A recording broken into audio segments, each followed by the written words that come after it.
celebrating 15 years of Young Turks.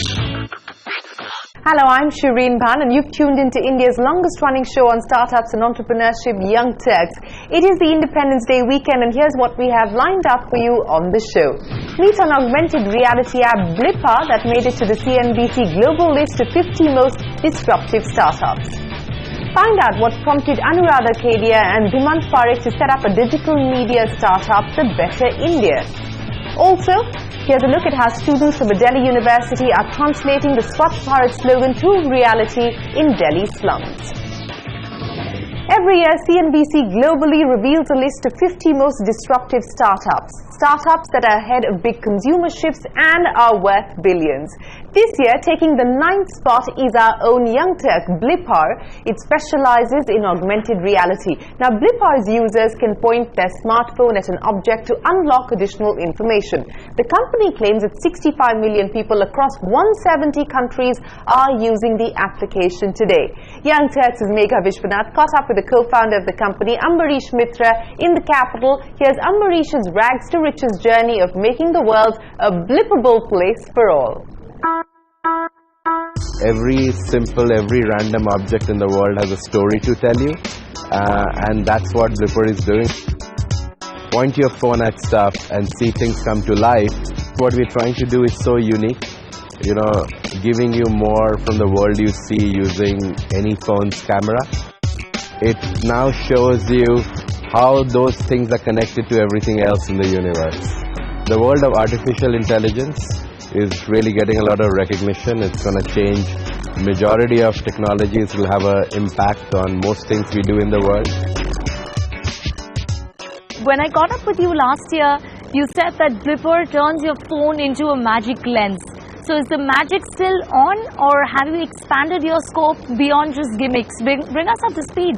It was magic then, it's increasingly becoming normal. You don't have to use words to explore everything in front of you. Enough time, if we have enough time and resources, still we cannot build schools and infrastructure. It's very expensive for every illiterate person in the world. But I think artificial intelligence can bridge that gap, and we can prove that you don't need to be literate to be knowledgeable. Have you moved forward with that vision? Have you moved into the developing markets? Are you looking at your home turf? Because you've been fairly passive in the India market. It's not just an India-specific decision. We've been marginally passive on marketing side so far, because we believe that the product needs to have a mainstream purpose and utility consistently. And we are getting there. Computer vision and AI is still in its infancy, but I can tell you that we're one of those companies, we're steadily heading there. But I feel that come September, we will heavily invest in marketing, not just in India, but globally. So have you found your mainstream purpose or utility? Today, when you use search because you found utility in it. If you ask someone in 1995, no one would tell you they need search. These technologies come into our lives and they actually utilize a suppressed part of our brain. And our brain only does things we train it to do. So today, the suppressed part of our brain is the world at arm's length remains undiscovered. People let things go. If someone likes your shoes, there's no way to find another one instantly. What Blippar is about to do or exploring right now, that actually that very suppressed which is within us, curiosity and discovery, that would have a first time a technology manifestation into a sustainable behavior. Speaking of manifestation, I believe there have been a few changes in the business model, and you've actually opened up your platform for other developers. You're not a closed platform anymore. So far it was closed. Today what we're trying to do is we're trying to democratize augmented reality. So what we've announced is a new set of tools called Blip Builder and Blippar API Suite, where anybody today could go on our website, sign up for it, and get access to the beta tool for free. So go on the website, check it out, and instantly you will be able to do and create blips what all big brands and partners and agencies are already doing. Right, and you've been working on other products as well. So Blipposphere that was launched last month, it's almost like an internet inside an internet, am I right? Spot on, yeah, it is in a way.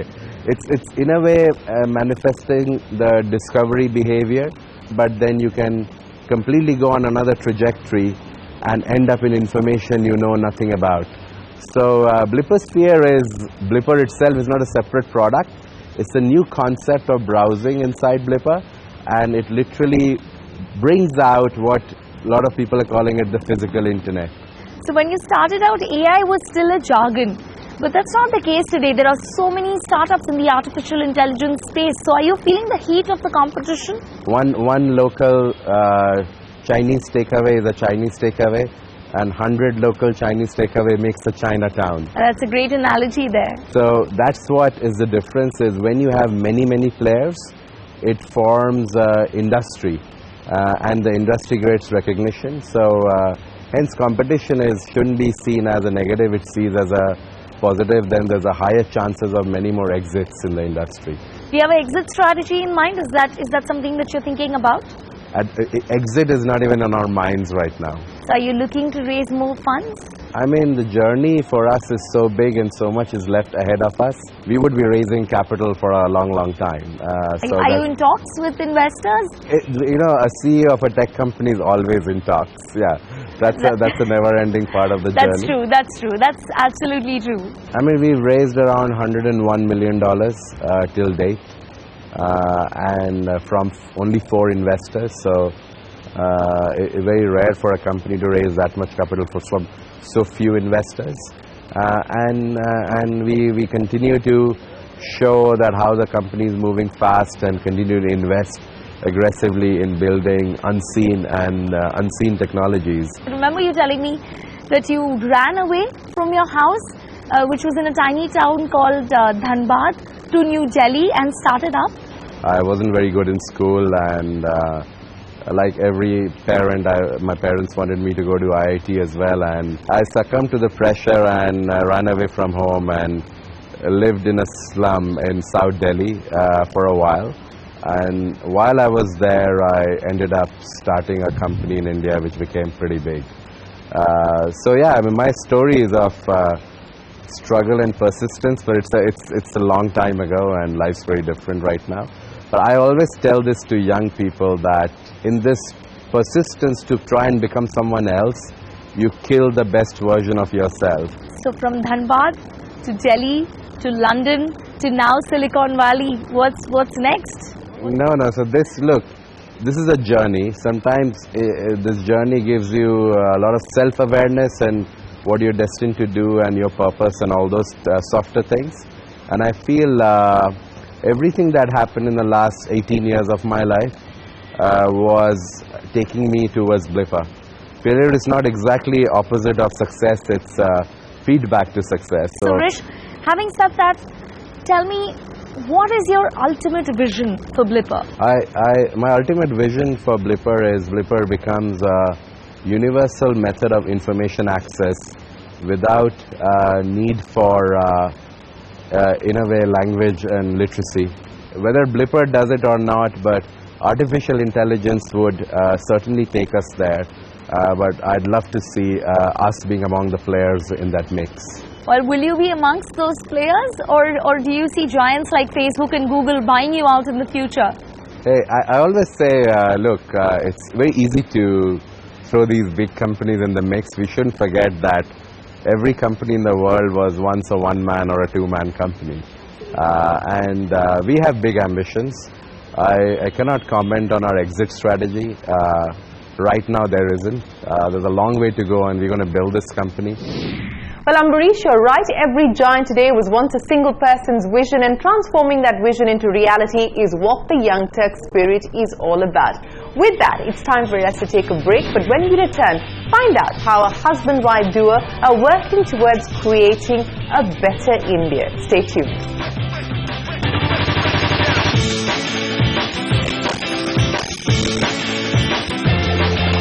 Celebrating 15 years of Young Turks.